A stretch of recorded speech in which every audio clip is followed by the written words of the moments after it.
আবু হুরায়রা রাদিয়াল্লাহু তাআলা আনহু বর্ণনা করতেছেন, আমি তোমার নবীর মজলিসে যেয়ে বসেছি, রসুলের মজলিসে। হঠাৎ নবী এ কথা সে কথা বলতে বলতে সাহাবীদের আমাদের দিকে লক্ষ্য করে বলতেছে, ও সাহাবীরা, জিব্রাইল না আমার কাছে এই হলো। জোরে বলুন সুবহানাল্লাহ। এই নবীদের কাছে জিব্রাইল আসে না আসে না? আমার আপনার কাছে আসে? দুনিয়ার কোনো ওলি আল্লাহ পীর বুজুর্গের কাছেও আসবে না, নবী ছাড়া জিব্রাইল আসে না। জোরে বলুন সুবহানাল্লাহ। কিন্তু রসুল আমার নবী শেষ নবী হওয়ার কারণে নবী চলে যাওয়ার পরেও 10 বার জিব্রাইল পৃথিবীতে আসবে। কবার আসবে? জোরে বলুন কবার? 10টা নেয়ামত আল্লাহ উঠিয়ে নেবে কিয়ামতের আগে। এই শুনেলেন অজ, কোন অজটা করি বলেন দিন? 10 বার জিব্রাইল আসবে, খোদার 10টা নেয়ামত উঠিয়ে নেবে। 1 নাম্বার বরকত উঠে যাবে। কি উঠে যাবে? আজ আর আমার সংসারে টাকায় পয়সায় খাওয়ায় কোনো কিছুতেই বরকত আছে বা? সবসময় নি, সবসময় নি। বরকত বলতে আর কিচ্ছু হচ্ছে না বা। বরকত আল্লাহ উঠিয়ে নেবে কিয়ামতের আগে। 10টা নেয়ামতের ভিতরে প্রথম আর শেষটা বলি, আর শেষবেলা জিব্রাইল এসে কোরআন শরীফটাকে উঠিয়ে নেবে বাপ। কোরআন শরীফ আর থাকবে না। হযরত আবু হুরায়রা রাদিয়াল্লাহু তাআলা আনহু বললেন, নবী পাক পাক জবানে বলতেছেন, ও সাহাবীরা, জিব্রাইল আমার কাছে এসেছিল। জোরে বলুন সুবহানাল্লাহ। আরো জোরে বলেন না সুবহানাল্লাহ। ওই একটা দুটো করে আসতে, আয় বাপ শিগগির আয়।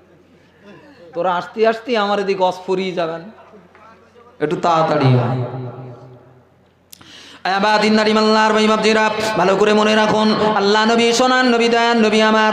ও পৃথিবীর মুসলমানেরা, তোমার নবী কি সুন্দর কথা বললেন একবার লক্ষ্য করো। তোমার নবীর পরিচয়ের জন্য বলে দিয়ে যাই। আল্লাহ নবী বললেন, ওগো সাহাবীরা, ও সাথীরা, ওগো সঙ্গীরা, ওগো মদিনা আনসার মুহাজিরেরা, আমি রাসূলুল্লাহ, আমি হাবিবুল্লাহ, আল্লাহ পাক আমাকে আখির জামানার পয়গম্বর তৈরি করলো গো। আমি মুহাম্মদ। আমার দরবারে জিব্রাইল আগমন করলো।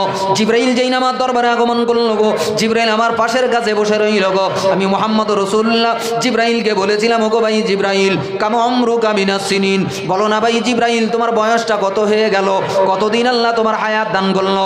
কতদিন লম্বা জীবন আল্লাহ তোমাকে দান করলো গো? ও দিনদারি মাল্লার ভাই বাপজিরা, জিব্রাইল আলাইহিস সালাম আমার আপনার সোনার নবী, প্রিয় নবীকে বলেছিল, ইয়া রাসূলুল্লাহ, ইয়া হাবিবাল্লাহ, গোনা নাই, লেখা নাই, মনে নাই, কি করে আমি বলবো কবে আল্লাহ আমাকে তৈরি করলো? কতদিন বয়স, কতদিন লম্বা হায়াত আমার পেরিয়ে গেল, কি করে আপনাকে বলবো ইয়া রাসূলুল্লাহ? না না না, আমি বলতে পারবো না। তবে ইয়া রাসূলুল্লাহ, ইয়া হাবিবাল্লাহ, আপনাকে বেইজ্জতি করতে পারবো না। একটা অনুমানের কথা আমি আপনাকে বলবো ইয়া রাসূলুল্লাহ। এই দিন নারী মাল্লার ভাই বাপজিরা, বিশ্ব নবী আমার এই সময় জিব্রাইলকে বলেছিলেন, ওরে ভাই জিব্রাইল, এ জিব্রাইল, বলো না ভাই, তোমার অনুমানের কথাটা একবার আমাকে শোনাও। মুসলমান, তোমার নবীর কথা বলি একটু শুনে নাও। কার নাম? মুহাম্মদ। কাকে আল্লাহ বিশ্ব নবী তৈরি করলো? কোন নবীকে আল্লাহ আখিরি জামানার নবী তৈরি করলো? পৃথিবীর জমিন থাকবে কিয়ামত পর্যন্ত পৃথিবীকে আল্লাহ বাঁচিয়ে রাখবে গো, কিন্তু দ্বিতীয় কোন নবী আল্লাহর পাঠাবে না, কোন নবীকে আল্লাহর আগমন করাবে না, কারণ আমার আপনার নবীকে আল্লাহ শেষ নবী তৈরি করলো। আল্লাহ নবী বললেন, আনা খাতামুন নবিয়িনা লা নাবিয়্যা বাদি, আমি হলাম শেষ নবী, আখিরি নবী। আমার পরে দুনিয়াতে আল্লাহ কাউকে নবী বানাবে না। তবে অনেক ভণ্ড, অনেক মৃত্যুক নবুয়তের দাবি করবে, অনেক বেঈমানেরা নিজেকে নবী বলে দাবি করবে গো, কিন্তু তাদেরকে তোমরা নবী বলে মানবে না, তাদেরকে নবী বলে নেবে না, তাদের প্রতি বিশ্বাস আনয়ন করবে না। আসলে তারা হলো ধোঁকাবাজ। একটু জোরে বলুন সুবহানাল্লাহ। নবী আর আসবে বাপ? জিব্রাইল বলতেছে, ইয়া রাসূলুল্লাহ, ইয়া হাবিবাল্লাহ, আয় আল্লাহর নবী, আল্লাহর হাবিবি, হুজুর আপনি আমার বয়স জানতে চেয়েছেন, আমি আপনাকে বলে দিই, ইয়া রাসূলুল্লাহ, আয় আল্লাহর নবী, আল্লাহর হাবিবি, আমি গুণে রাখিনি, জানা নাই, গোনা নাই, তবে একটা অনুমানের কথা আমি আপনাকে বলি। ইয়া রাসূলুল্লাহ, ইয়া হাবিবাল্লাহ, আল্লাহ যেদিন আমাকে প্রথম তৈরি করলেন, আমাকে আল্লাহ বানিয়েছিলেন, আমাকে লক্ষ্য করে বলেছিলেন, জিব্রাইল, এ জিব্রাইল, যাও, তোমাকে থাকার জায়গা জমিনে রাখবো না, আসমানে বানাবো না, যাও 4 নম্বর আকাশটাকে তুমি তো ওখানে থাকবে গো, ওই জায়গাটা তোমার থাকার জায়গা বানিয়ে দিলাম।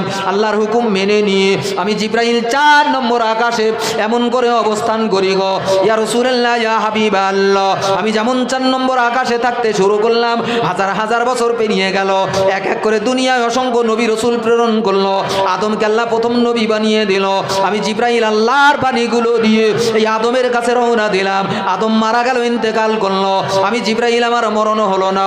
শীষ নবীর কাছে গেলাম, শীষ নবী মারা গেল, ইন্তেকাল করলো। নূহ নবীর কাছে গেলাম, নূহ নবী মারা গেল, ইন্তেকাল করলো। ইব্রাহিম নবীর কাছে গেলাম, ইব্রাহিম নবী মারা গেল, ইন্তেকাল করলো। তার বেটা ইসমাইল নবী হয়ে গেল, তার কাছে গেলাম। এমনি করতে করতে লাখ লাখ পয়গম্বর হাজার হাজার বছর জীবন পাওয়ার পরেও মারা গেল, ইন্তেকাল করলো। কিন্তু আল্লাহ আমি জিবরাইল আমার মরণ দেয় না গো। আজ আপনি আখিরে জামানার পয়গম্বর, শেষ জামানার নবী, আপনার কাছেও আমি জিবরাইল আগমন করি। ইয়া রাসূলুল্লাহ, ইয়া হাবিবাল্লাহ, একটা কথা ভালো করে মনে রাখুন। আল্লাহ যখন আমাকে তৈরি করে 4 নম্বর আকাশে থাকতে দিলেন, মাঝখানে এত হাজার বছর যখন পেরিয়ে গেল, আপনি আমার বয়স শুনেলেন। ইয়া রাসূলুল্লাহ, ইয়া রাসূলুল্লাহ, ইয়া হাবিবাল্লাহ, ইয়াতলু ফি কুল্লি 70 আলফ মাররাতিন। ইয়া রাসূলুল্লাহ, ইয়া হাবিবাল্লাহ, 4 নম্বর ওই আকাশ, 4 নম্বর ওই সুন্দর আসমান, ওই আসমানেতে আমি জিবরাইল মাঝে মাঝে মাঝে মাঝে মাঝে মাঝে একটা চকচকে উজ্জ্বল তারা ঝলমল ঝলমল করে উদিত হয়। এত উজ্জ্বল, এত তারা, এত সুন্দর তারা আমি জিবরাইল জীবনে কখনো দেখিনি। ইয়া রাসূলুল্লাহ, এত উজ্জ্বল তারকা, এত ঝলমলে তারকা আল্লাহ দ্বিতীয় তারা বানায়নি। 4 নম্বর আকাশেতে আমার আল্লাহ পাক মাঝে মাঝে এই তারাটা উদিত করায়। ইয়া রাসূলুল্লাহ, ইয়া হাবিবাল্লাহ, কতদিন পর পর এই তারাটা উদিত হয়, কতদিন পর পর আল্লাহ এই তারাটাকে উদিত করায়। ইয়া রাসূলুল্লাহ, ইয়া হাবিবাল্লাহ, ইয়াতলু ফি কুল্লি 70 আলফ মাররাতিন, 70,000 বছর পর পর আমার আল্লাহ পাক 4 নম্বর আকাশে একবার করে এই তারাটাকে আল্লাহ একবার উদিত করায়। ইয়া রাসূলুল্লাহ, ইয়া হাবিবাল্লাহ, আমি মাঝে মাঝে মাঝে মাঝে এই তারাটা যখন উদিত হয়, আমি জিবরাইল এই তারাটা গুনে গুনে রাখতাম কবার উঠলো, কবার আমি দেখা হলো, কবার আমি জিবরাইল এই তারাটা দেখে ফেললাম। এইটা শুনলে আপনি জেনে যাবেন আমার বয়সটাকে আল্লাহ আজকে কতদিন বানিয়ে দিলেন। আল্লাহ নবী বলেছিলেন, ফাকালা ইয়া রাসূলুল্লাহ, আল্লাহ নবী বললেন, ওগো ভাই জিবরাইল, বলো না বলো না তুমি কতবার দেখলে গো এই তারা? জিবরাইল কাঁদতে কাঁদতে বলেছিল, ইয়া রাসূলুল্লাহ, ইয়া হাবিবাল্লাহ, একবার নয়, 100 বার নয়, 1000 নয়, লক্ষ বার নয়। ইয়া রাসূলুল্লাহ, ইয়া হাবিবাল্লাহ, এই উজ্জ্বল তারকা মণ্ডলীটাকে আমি আল্লাহ পাকের ওসিলায় আল্লাহ পাক আমাকে দেখার তৌফিক দান করলেন। ফি কুল্লি 70 আলফ মাররাতিন, 70,000 বছর পর পর যে তারাটা একবার উদিত হয়, ইসনা আমি ওই তারাটাকে 72,000 বার দেখে ফেলেছি। একটু জোরে বলুন সুবহানাল্লাহ। কতবার দেখেছে? কত বছর পর পর ওঠে? 70,000 বছর পর পর ওঠে। দেখতেছে কতবার? হিসেব করা যাবে বাপ? অসম্ভব। জিবরাইল বলতে, হুজুর আমি সেই দিনকার জিবরাইল। আপনি কবে গা? আপনি তো সেদিন মা আমিনার পেটে জন্ম লেছেন। আপনি যেদিন জন্মগ্রহণ করলেন, আল্লাহ আমাকে বলল, এই জিবরাইল আমার নবীকে আজকে পাঠাবো, যা একটু মক্কার মাটিতে যা, মা আমিনা ওর বাপ নেই, বাপটাকে আমি তুলে লিছি, এতিম করে নবীকে পাঠাবো, যা আমিনার ঘরটা ঘিরে লে। জোরে বলবেন না? আর একটু জোরে বলবেন না? এই নবীর জন্য একটু মায়া লাগে না বাপ? আহা হা, মনে একটু নবীর ভালোবাসা তৈরি করো বাপ, একটু মহাব্বত তৈরি করো। আমার দিনদার ইমানদার ভাই বাপদেরও কিতাবের সহিহ বর্ণনায় লেখো, জিবরাইল এই সময় বলেছিল, ইয়া রাসূলুল্লাহ, ইয়া হাবিবাল্লাহ, হুজুর 70,000 পর পর যে তারাটা একবার উদিত হয়, আমি 72,000 বার দেখে ফেলেছি ইয়া রাসূলুল্লাহ। এই দিনদার ইমানদার ভাই বাপদেরও বিশ্ব নবী মুস্কে হেসে বলেছিলেন, ও ভাই জিবরাইল, তুমি জানো না জানো না জানো না গো, তুমি তারা দেখলে কিন্তু আমি মুহাম্মদ, আমাকে কি তুমি দেখতে পাওনি গো? জিবরাইল এই সময় বলেছিল, ইয়া রাসূলুল্লাহ, ইয়া হাবিবাল্লাহ, তখন আপনি কোথায় কি করে আপনাকে দেখবো ইয়া রাসূলুল্লাহ? আল্লাহ নবী বলেছিলেন, ও ভাই জিবরাইল, তুমি জানো না জমিন তৈরি করার আগে আল্লাহ মুহাম্মদকে বানিয়েছে, আসমান তৈরি করার আগে আল্লাহ মুহাম্মদকে বানিয়েছে, চাঁদ সূর্য তৈরি করার আগে আল্লাহ মুহাম্মদকে বানিয়েছে। আমি কোথায় ছিলাম মানে তুমি কি দেখতে পাওনি গো?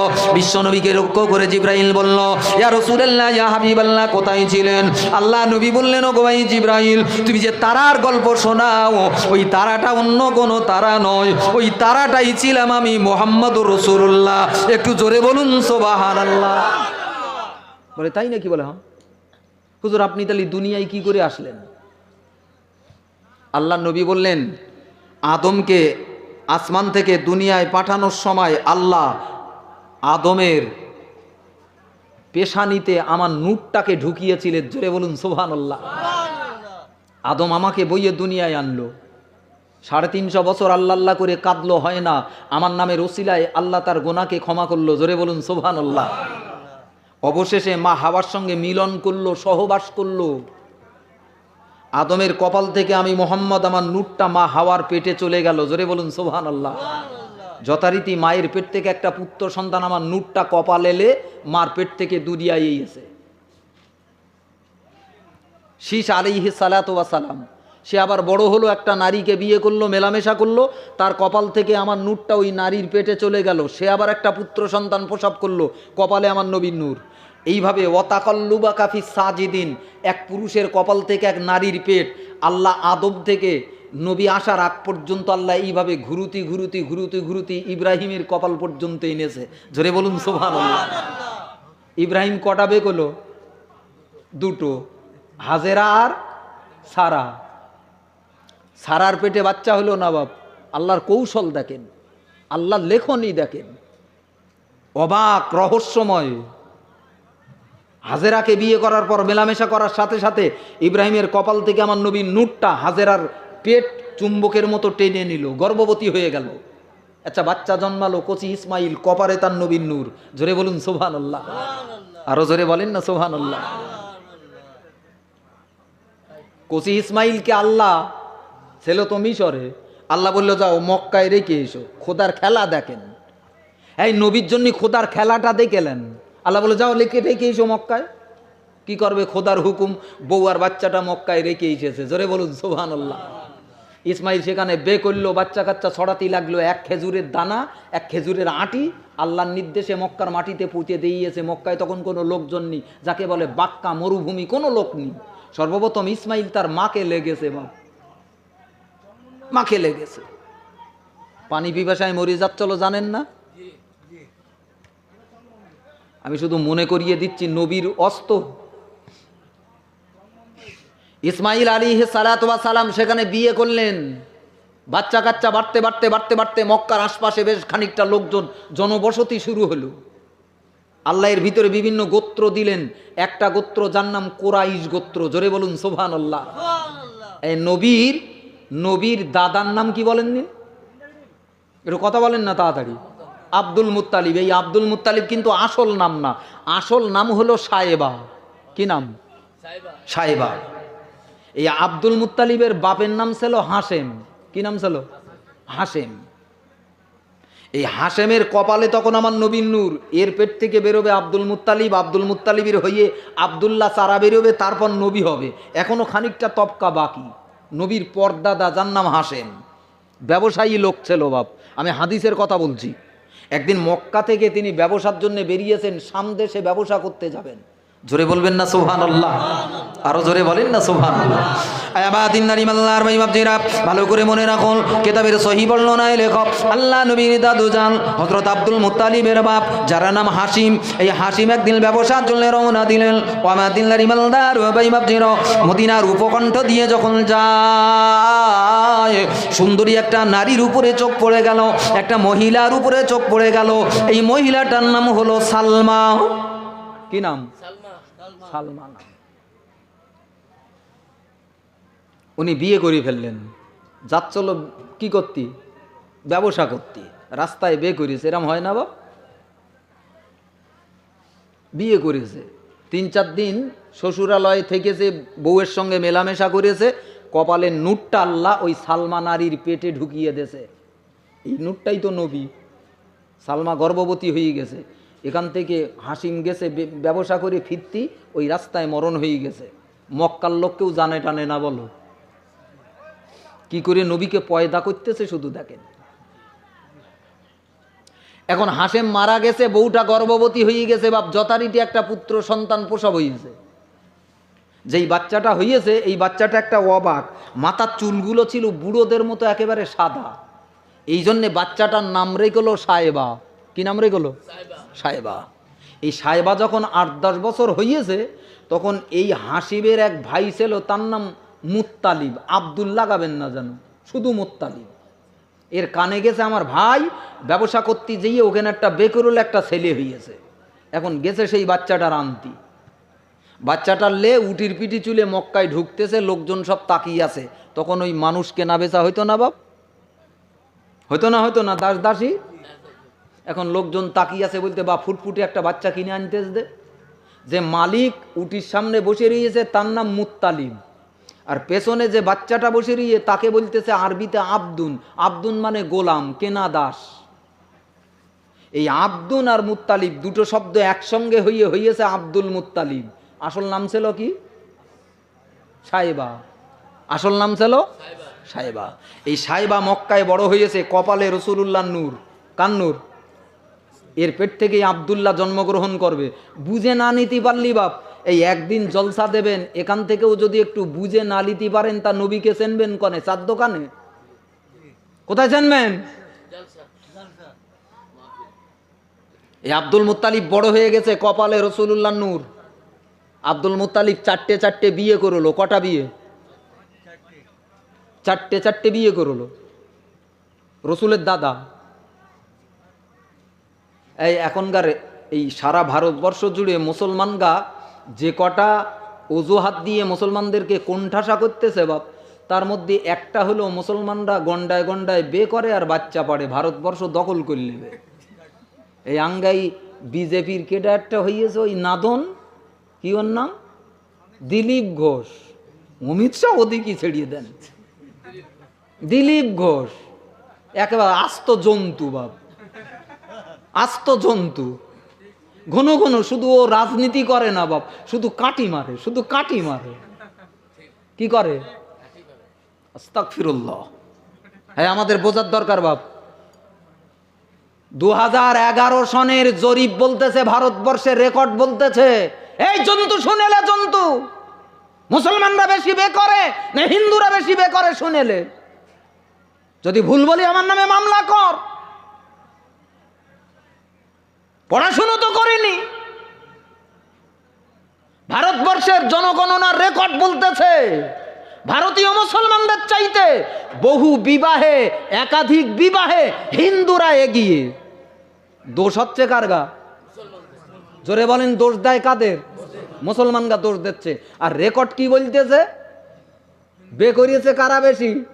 হিন্দুরা। ও তো বে আর অগুন্তি কটা যে পুষে রেখেছে ওই গাছের তলায়, এ বাড়িতে সে বাড়িতে কটা মেয়ে লোক পুষে রেখেছে খোদা জানে। মুসলমানরা জন্যই তো ওরা মেয়ে লোক পোষা হারাম। হারাম না হালাল? মুসলমানরা দিকে আঙুল উঁচু করতে খুব ভালো লাগে নাকি? নড়ি চড়ি মুসলমানদের দোষ।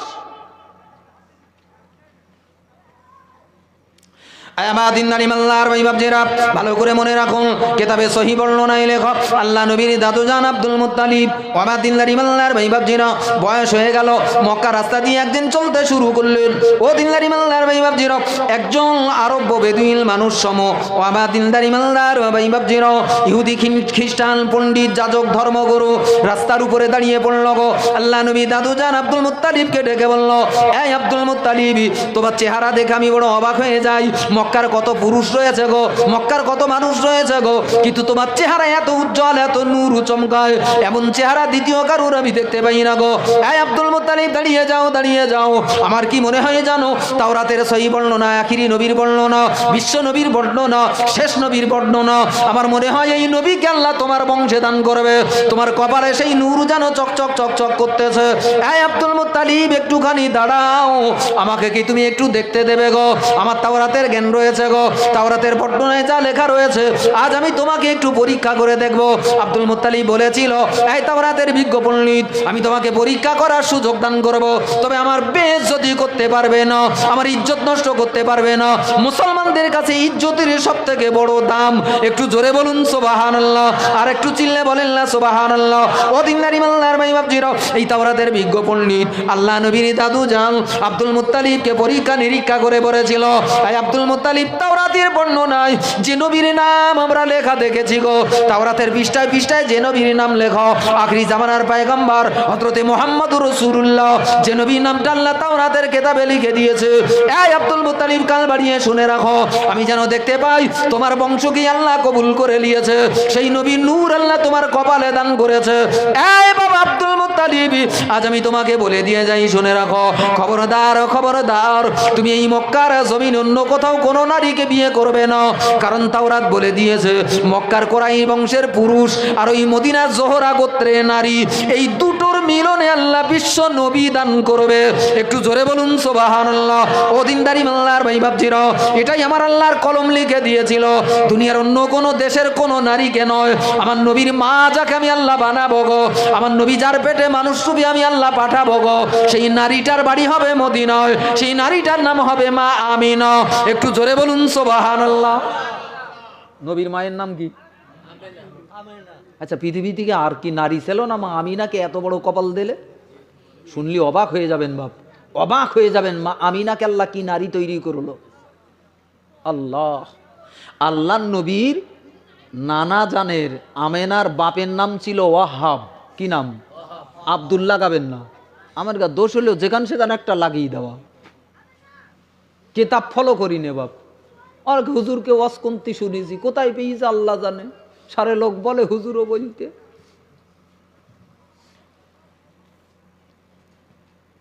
এই ওয়াহাব ছিল সোনার ব্যবসায়ী, অনেক বড় লোক, জোরে বলুন সুবহানাল্লাহ। সোনার কারবার করতো বাপ, তাওরাতের কেতাব পড়তো, ভালো মানুষ ছিল, নেক মানুষ ছিল বাপ। সেই জামানায় নবী মুসার কাছে যে আসমানি কেতাবেই হলো তার নাম তাওরাত, সেই কেতাব পড়তো, কেতাবের পৃষ্ঠায় পৃষ্ঠায় আমার নবীর নাম, জোরে বলেন সুবহানাল্লাহ।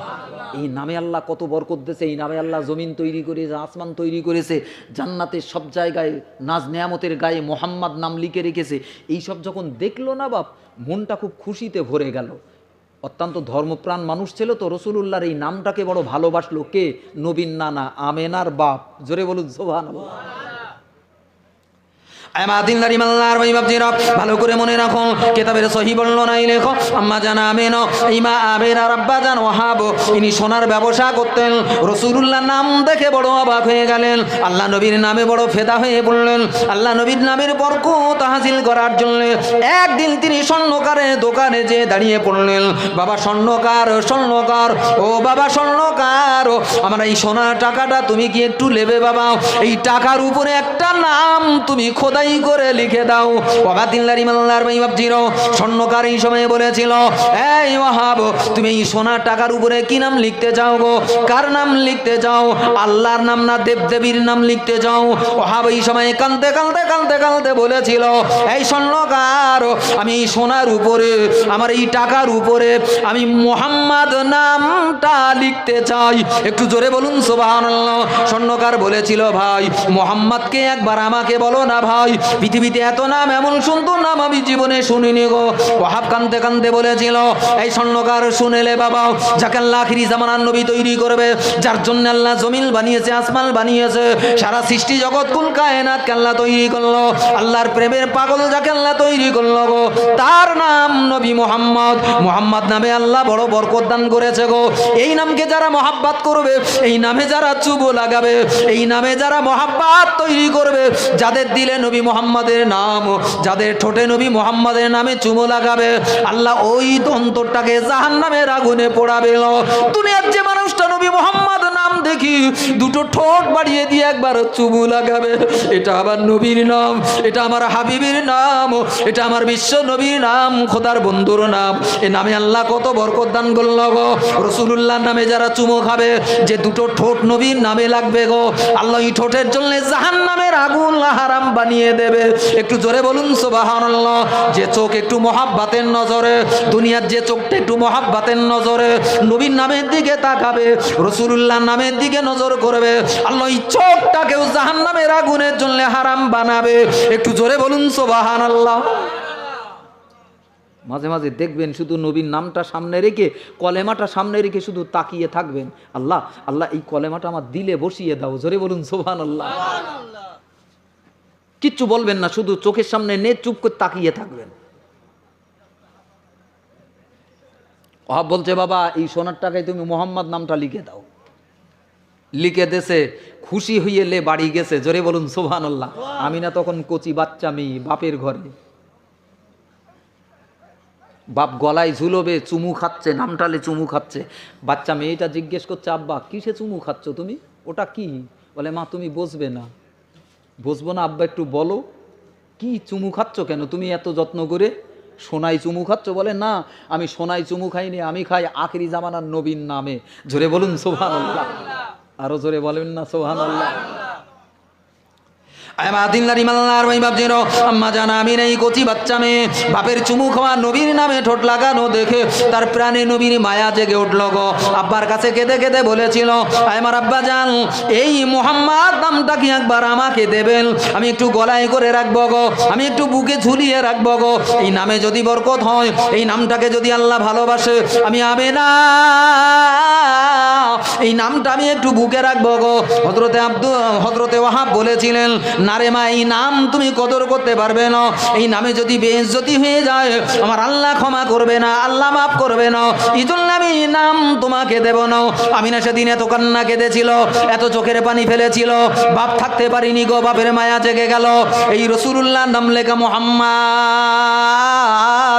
এই নাম লেখা সোনার দোলাটো মা আমিনার কাছে তুলে দিল। মা, এই বাচ্চা মেয়ে আমিনা আমার নবীর নামটা নিয়ে চুবু খাই, বুকে লাগায়, কপালে লাগায়। আকাশের মালিক আমার আল্লাহ ডেকে বলেছিল, এই জিবরাইল, এই জিবরাইল, তাকিয়ে দেখ, বাবার মেয়ে আমার নবীর নাম নিয়ে কাড়াকাড়ি করে, আমার নবীকে লাভার জন্য কাড়াকাড়ি করে, বাপ লেবে না মেয়ে লেবে। এই জিবরাইল, তাকিয়ে দেখ রে বাচ্চা মেয়েটা, কচি বাচ্চা মেয়ে, যারা নাম আমিনা আমার নবীর নামটা নিয়ে চুমু খায়, কপালে লাগাই, বুকে লাগায়। এই জিবরাইল, দুনিয়ায় আমার নবীকে মানুষ রূপী মানুষের বাচ্চা করে দুনিয়ায় প্রেরণ করব। কাউকে যদি নবীর মা বানাতে হয়, কোন নারীকে যদি নবীর মা বানাতে হয়, নবীর জনম দুঃখী মা বানানো লাগে, আমি আল্লাহ এই নারীটাকে আমি আমার নবীর মা বানিয়ে দেব। একটু জোরে বলুন সুবহানাল্লাহ। নবীর নামে চুমু দিয়ে লাভ হয়েছে না ক্ষতি হয়েছে?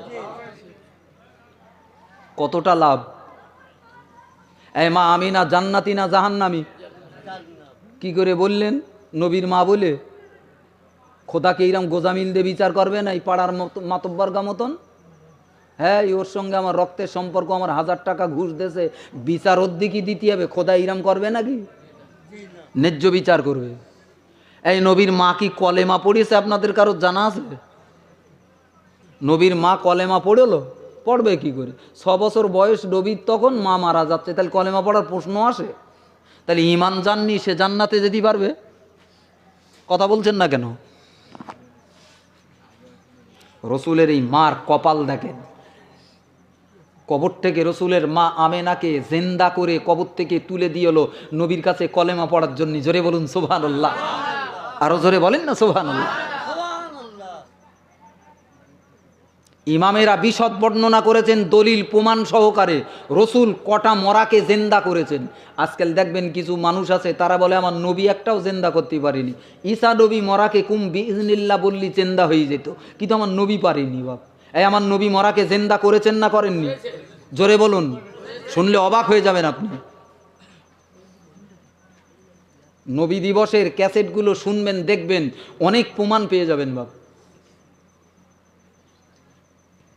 আমার নবী রাসূলুল্লাহ সাল্লাল্লাহু আলাইহি ওয়াসাল্লাম হাজারো মরাকে জিন্দা করেছে। জোরে বলেন, আরো জোরে বলেন।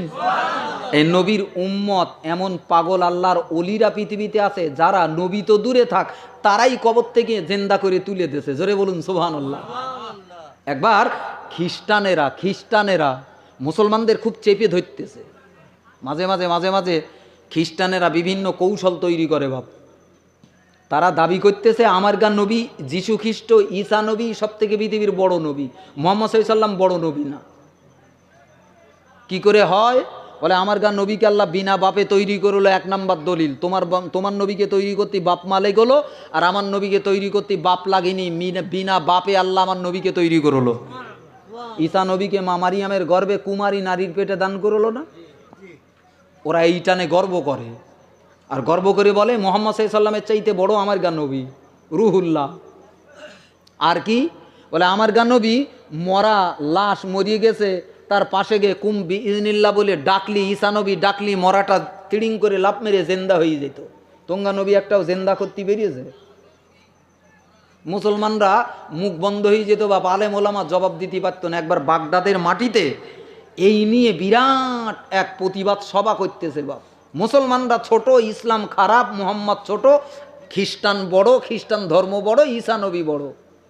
আল্লাহর দয়া, যেখানে যেমন দরকার আল্লাহ ঠিক তখন সেই সময় সেই জিনিসই আল্লাহ পাঠায়। জোরে বলুন সুবহানাল্লাহ। সেই জামানায় আল্লাহ বড় পীর সাহেবকে পাঠিয়ে হলো বাগদাদের মাটিতে। কাকে পাঠিয়ে হল বলেন? বড় পীর সাহেব। পীর তো কম নি বাপ, কিন্তু বড় পীর আব্দুল কাদের জিলানী। জোরে বলুন সুবহানাল্লাহ। আল্লাহ আজকের মাহফিল কবুল করে আল্লাহ, হুজুরদের নেক দোয়া। আমরা যারা পাগলের মতো বসে আছি আল্লাহ আমাদের একটু দেও আল্লাহ। আমরা কোথাতে পাবো? আমার গা কপাল মন্দ, না নবীর জামানা পেয়েছি, না সাহাবিদের জামানা, না পীর বুজুর্গ ইমামদের জামানা, না দাদা পীরের জামানা। এখন তো সব ভণ্ডামি বাপ। এই ভণ্ডামি জামানায় আল্লাহ আমার গা পাঠিয়েছে আল্লাহ। আল্লাহ আজকের মাহফিলটাকে কবুল করে আল্লাহ তুমি আমাদের কবুল করে নাও। জোরে বলুন আল্লাহুম্মা আমিন। আরো জোরে বলেন না আল্লাহুম্মা। এখন খ্রিস্টানরা চেপে ধরিয়েছে মুসলমান আলেম ওলামাদেরকে, তোমরা তো ইসলাম বড় বলো, নবী মুহাম্মদ সাল্লাল্লাহু আলাইহি সাল্লামকে বড় বলো, প্রমাণ করো আমার গা নবীর চাইতে কি করে বড় হয়। এখন আলেম ওলামারা দলিল দিত পারতে না বাপ। সবার বুদ্ধি তো সমান না। সবার বুদ্ধি সমান বাপ? সবার বুদ্ধি সমান না। এখন বড় পীর সাহেব খাঁটি আল্লাহর ওলি যারা হয় বাপ, তার গত ভনিতা টনিতা থাকে না, সাদামাটা জীবনযাপন করে, ফকিরের মতো জীবন। আল্লাহর ওলি হতে গেলি এক নম্বরে আগে ফকিরি অর্জন করতে হয়। ফকির না হলে আল্লাহর ওলি হওয়া যায় না। আমির কখনো আল্লাহওয়ালা হয় না। এক একজনকে আল্লাহ ব্যতিক্রম করেছে সেটা আলাদা কথা, সৃষ্টি জগতের ভারসাম্য। কিন্তু আল্লাহর মারেফাত পেতে গেলি এক নম্বরে তাকে আগে ফকিরি গ্রহণ করতে হয়। কি গ্রহণ করতে হয়?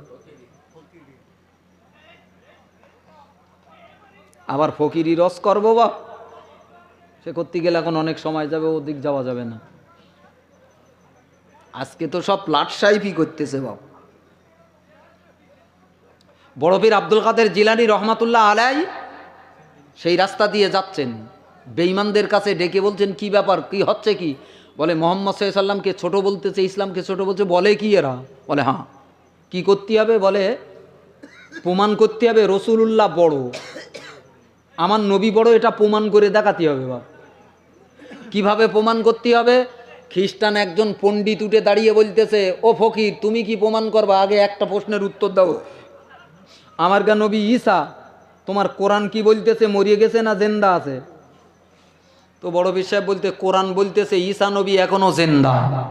এই ঈসা নবী মরিয়ে গেছে না জিন্দা আছে? 4 নম্বর আকাশে আল্লাহ তুলে এনে রেখেছে, কিয়ামতের নজদিক টাইমে আল্লাহ পৃথিবীতে আবার পাঠাবে। পাঠাবে না? পাঠাবে না? যেসব হাজী সাহেবেরা হজ করেছে নবীর রওজার পাশে, এখনো ঈসা নবীর কবরের জায়গাটা ফাঁকা আছে না নি? আমি পাগলের মতো ওই জায়গাটাকে কেতাবে তো পড়েছি বাপ, দেখবো বলে পাগলের মতো উকি ঝুঁকি মেরিয়ে মেরিয়ে দেখার চেষ্টা করেছি বাপ, যে কোন জায়গাতে ঈসা নবীর মাজার হবে। জোরে বলুন সুবহানাল্লাহ। আরো জোরে বলেন সুবহানাল্লাহ। তো বড় পীর সাহেব বলতে, না ঈসা নবী জিন্দা। বলতে ও ঈসা নবী কনে? তা বলতে তিনি আকাশে। বলতে তোমার গা নবী? বলতে আমার গা নবীও জিন্দা, তিনি মরিয়ে অমর, নবীরা মরে না। বলতে আসে কনে? বলতে মদিনার মাজার শরীফে। বলতে সেটা কি জমিনে? বলতে হ্যাঁ জমিনে। বলতে তোমার নবী যদি জমিনে থাকে আর আমার নবী যদি 4 নম্বর আকাশে থাকে, তাহলে কোনটা বড়? কিরম বাংলা প্রশ্ন করতে দেখেছেন? কিছু বদমাইশ মার্কা ফকিরি মুসলমান আছে, তারা নামাজ পড়ে না বাপ, বলে দেলে দেলে নামাজ হয়। আপনাদের দিকে নি আছে বাপ? আপনাদের দিকে নি মদ খাবে, গাঁজা খাবে, চোখ দুটো লাল করবে, আর চোখ দিয়ে তারা বেরোবে, আর বলবে খোদার নূর বেরোচ্ছে। হ্যাঁ, ওই মাজারে মাজারে পড়িয়ে থাকে বাপ, নামাজ কালাম পড়ে টড়ে না, গাধে গন্ধ বেরোচ্ছে, জীবনে গোসল টোসল করে না, ওরা নাকি আল্লাহর ওলি বাপ। কি সর্বনাশে কাণ্ড বলেন দিন। বড় মাওলানা রুহুল আমিন রহমাতুল্লাহ আলাইহি একবার বাংলাদেশে ওয়াজ করতেই গিয়ে বাপ এক ফকরি এলাকায় গিয়ে পড়িয়েছেন। এখন ফকিরেরা সব ঘিরে ধরিয়েছে, ও বড় মাওলানা রুহুল আমিন, তুমি গান বাজনা করা হারাম বলো, মুসলমান গা নাস্তি বানা করাই নাচা যাবে বাপ? হ্যাঁ, মুসলমানরা নাচতে পারে বাপ? আপনার গা বিয়ে বাড়ি মেয়ে লোকরা নাচে নাকি? বন্ধ করেন, বন্ধ করেন, খোদার আযাব পড়বে বাপ। হারাম কাজে জড়াবেন না। তো বড় মাওলানার কাছে এসে ওরা বলতে, ও বড় মাওলানা রুহুল আমিন সাহেব, তুমি এই নাস্তি মানা করো কেন? কোথায় পেয়েছো নাচা নিষেধ? বলতে তোমরা দলিল কোথায় পেয়েছো? নাচতে হবে কনে পেয়েছো? বলতে আমরা কোরআনে পেয়েছি। বলতে সর্বনাশ, যে এরা এর আবার আলাদা কোরআন নাকি? বলতে কোরআনে কোন জায়গায় লেখা আছে যে মুসলমান গা নাচতে হবে গাঁজা খাইয়ে? বলতে বোঝো না? তুমি কোরআন পড়ুনি? ওই সূরাটা পড়ুনি, মুখ মারা সূরা? কি সুরো বাপ? মুখ মারা। দেখেন না ভাড়ের ভেতরে গুড় দেশে সব ঝোলা গুড়, আর মুখ মেরিয়েছে একেবারে ছানার মতো গুড় দে। মালেরা বলতো ওই মুখ মারা সুরো মানে কোরআনের শেষ সুরো, যে সুরোটা দিয়ে আল্লাহ কোরআন শরীফটার মুখ মেরিয়ে দিয়েছে, এ সুরোটার নাম কি বোঝেন না? সূরায়ে নাস। কি নাম? সূরায়ে নাস। নাস মানে আরবি শব্দ তো, ও নাস মানে হলো মানুষ। নাস মানে কি? মানুষ। ও বদমায়েশেরা কিরাম বুদ্ধি খেলে দেখেন, ওরা বলতে ওই তো সুরোর নামটাই রেখেছে নাস, আল্লাহ নাস্তি বলেছে। কিরাম শয়তান দেখেছেন? বলতে আল্লাহ নাস্তি বলেছে ওই সুরোয়, কুল আউযু বিরাব্বিন নাস, মালিকিন নাস, ইলাহিন নাস, মালেক নাস, এলাহি নাস, আর আমরা একটু নাচলি তোমার গাজালা করে। কিরম শয়তানি বুদ্ধি দেখেছেন বা? বড় সাহেবকে বলতেছে আমার গা নবী আসমানে, তোমার গা নবী জমিনে, তালি বড় কোন নবী? বলতে ও এই জন্যই তোমার গা নবী বড়? বলতে হ্যাঁ। বলতে এক কাজ করো, একটা দাড়ি পাল্লা লেসো। দাড়ি পাল্লা বোঝেন তো? এখন দাড়ি পাল্লালি বলতে দাড়ি পাল্লা লেঙ্গা কি বোঝাবে? ওইতে লেছো, দাড়ি পাল্লা লিয়েছে, লেছে বাপ একটা ধারে 5 কিলোর একটা মোটা পাথরের চাং চাপিয়ে দিয়েছে, আর এক ধারে ছোট্ট একটা চাং চাপিয়ে দিয়ে যে দাড়ি পাল্লা ওসো করিয়েছে। এখন কোনটা ওসো হইয়ে বলেন দিন? কোনটা ওসো হইয়ে? যেটাই ছোট ছিল সেইটা ওসো হয়ে গে না বাপ, ভারীটা তো নিচেই যাবে। হুজুর দাড়ি পাল্লা ধরে বলতে খ্রিস্টানেরা দেখ বুঝে লিছিস তোর গা নবী আর আঙ্গা নবী কোনটা বড় দেখেলে? বলতে কি বুঝোচ্ছ তুমি দাড়ি পাল্লায়, কি বুঝোচ্ছ? বলতে বুঝতে পারিনি। হ্যাঁ, যেটা ভারী সেইটা নিচেই বুঝতে পারতি না, যেটা দামি সেইটা নিচেই। আঙ্গা নবী নিচেই মানে আমার গা নবীটা বড়, আর তোর গা নবী একটুখানি পাথরের চাইতে ছোট। নবী এত ভার, তলারটা যত ভার হয় একটা দাড়ি পাল্লা তত ওসরে ওঠে।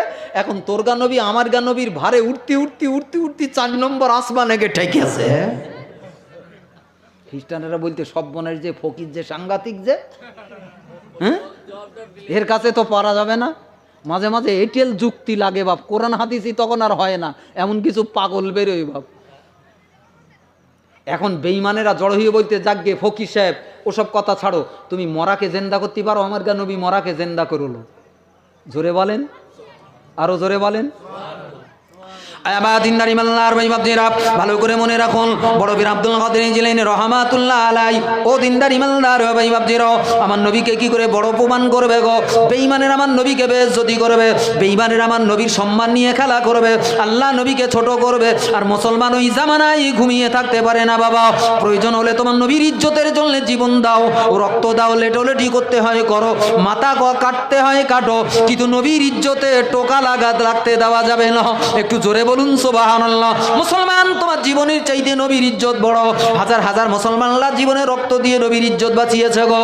ও আমার দিনদার ইমানদার ভাই বাপজিরো, সাইয়েদেনা গৌসুল আজম বড় বীর আব্দুল কাদের জিলানী রহমাতুল্লাহ আলাইহি চোখ দিয়ে টপটপ করে পানিগুলো গড়িয়ে যায়। আল্লাহ আল্লাহ আমার নবীকে বেইজ্জতি করবে, আল্লাহ আল্লাহ আমি কি করে সহ্য করব? আল্লাহ আল্লাহ তুমি আমাকে তৌফিক দান করো। এই দিনদার ইমানদার ভাই বাপজিরো, এই সাইয়েদেনা গৌসুল আজম এই সময় বাগদাদের জমিনে দাঁড়িয়ে খ্রিস্টান জাতিটাকে ডেকে বলেছিলেন, এই খ্রিস্টানেরা চলো চলো ভাই, কোন জায়গায় তোমরা আমাকে নিয়ে যাবে? কোন মরার পাশে, কোন মুর্দার পাশে আমাকে নিয়ে যাবে? আজ আমার নবী বড় কিনা আজ আমি আব্দুল কাদের দেখিয়ে দেব। একটু জোরে বলুন সুবহানাল্লাহ। খ্রিস্টানেরা দাঁড়িয়ে বলেছিল, ফকির এই ফকির আব্দুল কাদের, তুমি কি মরাকে জিন্দা করতে পারবে গো? আমার নবী নবী ঈসা মরাকে জিন্দা করত, তোমার নবী পারেনি, তুমি কি পারবে গো? আব্দুল কাদের বলেছিল, বাবা আমার নবীকে টানাটানি করবি না, আমার নবীর নামকে বেইজ্জতি করবি না, চল আমি নবীর খাদেম, আমি নবীর উম্মত, নবীর পায়ের ধুলার চাইতে অদম আমি আব্দুল কাদের, আমাকে নিয়ে চল। আজ আমি মরাটাকে জিন্দা করে আমার নবীর ইজ্জত, আমার নবীর বড়ত্ব প্রমাণ করবো। একটু জোরে বলুন সুবহানাল্লাহ, আরো চিল্লে বলেন না সুবহানাল্লাহ। বেঈমান বেদিনদের বুক কেঁপে গেল। তাই তো মুসলমান এই ফকির একই সত্যি মরাকে জিন্দা করতে পারবে গো? একই মরাকে জিন্দা করবে গো? আল্লাহর ওলিদেরকে আল্লাহ কেমন মর্তবা দান করলো, কেমন মর্যাদা দান করলো গো। ও আমার দিলদার ইমানদার ভাই বাপজিরো, এই ফকির আব্দুল কাদেরকে টানতে টানতে এই বাগদাদের এক মরুময় এলাকা বাপ, দীর্ঘদিন যেখানে মানুষ মাজার দেয়, কবর দেয়, খ্রিস্টানেরাও মুসলমানদের মতো কবর দেয় বাবা, তারাও মাটিতে দাসগুলো পুঁতে রাখে বাবা। ও আমার দিনদারি মালদার ভাই বাপজির, দীর্ঘদিন এক পুরানো মাজার, এক পুরানো কবরস্থানের পাশে বড় পীরকে দাঁড় করিয়ে দিয়ে খ্রিস্টানেরা দাঁড়িয়ে হাজার হাজার খ্রিস্টানেরা দাঁড়িয়ে বলতেছে, ওগো বাবা ফকির ও মুসলমান আব্দুল কাদের, তোমার ইসলাম যদি বড় হয়, তোমার নবী যদি বড় হয়, আজ এই মাটির তলা থেকে একটা মরাকে জিন্দা বানিয়ে উঠাও। একটু জোরে বলুন সুবহানাল্লাহ। আমরা হলি বোধহয় সব মরা চুল তুলতে পারতাম নাকি গো? আঙ্গা ইমান কত বড় বাপ, আঙ্গা আমল কত বড়, হারাম খেয়ে পয়মাল করতে বাপ। মুসলমানরা আজকে আর পরেশগারী জীবন তৈরি করে বাপ। সমাজে বে আছে লেনদেন ছাড়া কি হবে? অশুনে হ্যাঁ নবী দিবস করি কি হবে? হুজুরে নিয়ে কি হবে? শোধরাতি বেরিয়েছেন আপনারা ভালো হতে বেরিয়েছেন, সারা জীবন শুধু শুনেই যাচ্ছেন বাপ।